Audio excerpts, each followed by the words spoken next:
Tesla का vision एक ऐसी दुनिया का था जिसमें कोई भी तारों का झंझट ना हो। तारों मतलब वायर। उनका मानना था कि इलेक्ट्रिसिटी को बिना किसी वायर के लॉन्ग डिस्टेंसेस तक ट्रांसमिट किया जा सकता है। वो एक ऐसी दुनिया बनाना चाहते थे जिसमें एनर्जी को आसानी से डिस्ट्रीब्यूट किया जा सके, बिल्कुल वैसे ही जैसे आज हम रेडियो सिग्नल्स या वायरलेस इंटरनेट का यूज़ करते हैं। उनका कॉन्सेप्ट था कि पृथ्वी और एटमॉस्फेयर के बीच में एक इलेक्ट्रिकल रेजोनेंस क्रिएट किया जा सकता है जिससे एनर्जी ट्रांसमिट हो सकेगी। इस टेक्नोलॉजी का नाम टेस्ला ने वर्ल्ड वायरलेस सिस्टम रखा।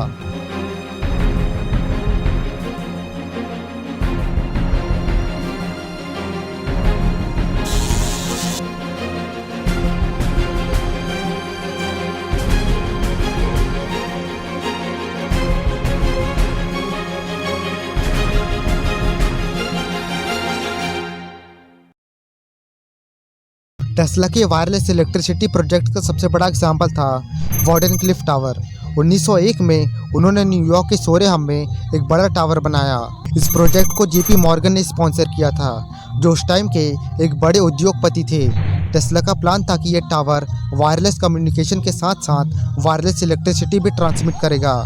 वार्डेनक्लिफ टावर एक बड़ा सिलेंड्रिकल स्ट्रक्चर था जो इलेक्ट्रिकल सिग्नल्स को एटमॉस्फेयर के थ्रू ट्रांसमिट करने के लिए डिज़ाइन किया गया था। टेस्ला का आइडिया था कि इस टावर से पूरी दुनिया को फ्री इलेक्ट्रिसिटी प्रोवाइड की जा सकेगी, लेकिन टेस्ला के इस सपने को काफ़ी चैलेंजेस भी फेस करने पड़े।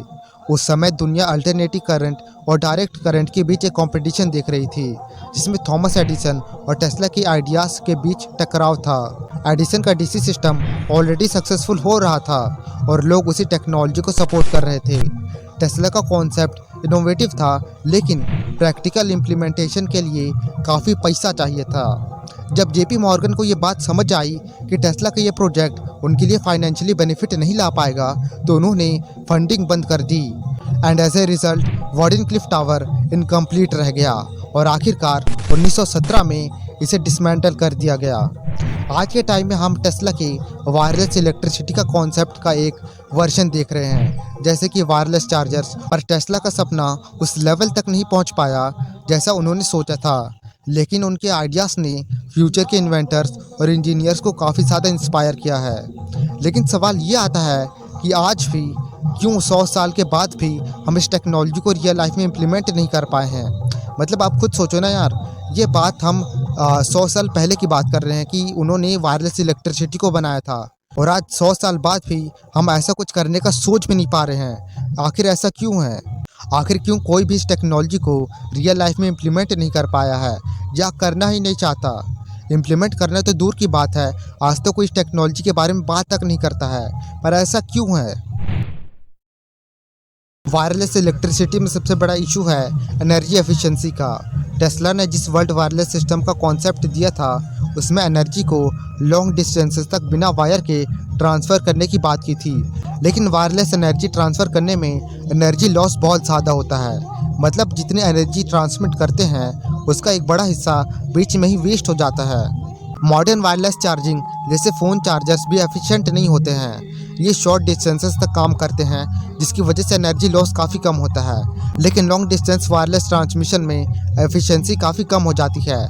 इसकी वजह से लोग वायर्ड इलेक्ट्रिसिटी को प्रेफर करते हैं, क्योंकि उसमें एनर्जी लॉस मिनिमम होता है। हाई पावर इलेक्ट्रोमैग्नेटिक वेव्स जो लंबी दूरी तक इलेक्ट्रिसिटी ट्रांसफ़र कर सकें, वो हेल्थ रिस्क क्रिएट कर सकते हैं।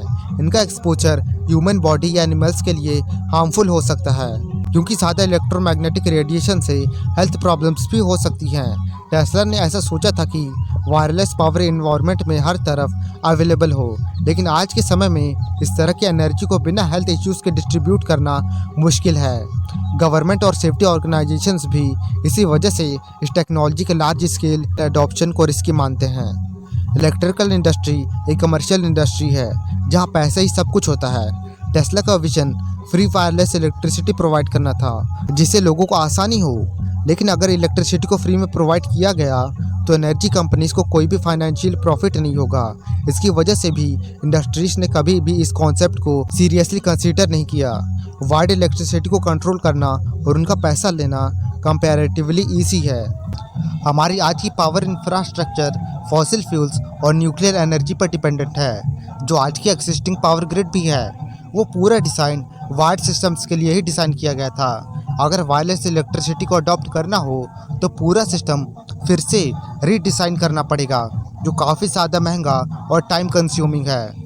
वायरलेस इलेक्ट्रिसिटी का एडॉप्शन का मतलब होगा सारी एक्सिस्टिंग इंफ्रास्ट्रक्चर को रिप्लेस करना, जो इकोनॉमिकली फ़ायदेमंद नहीं है, क्योंकि पूरी दुनिया का पावर नेटवर्क ऑलरेडी सेट हो चुका है और उसे मेंटेन करना भी काफ़ी ज़्यादा ईजी है as compare to wireless energy transmission. Well, आपका इसके बारे में क्या सोचना है नीचे कमेंट करके ज़रूर से बताएं। और भी ऐसी वीडियोस के लिए वीडियो को लाइक और चैनल को सब्सक्राइब कर लें। मैं मिलता हूँ आपसे अगली वीडियो में, तब तक के लिए जय हिंद।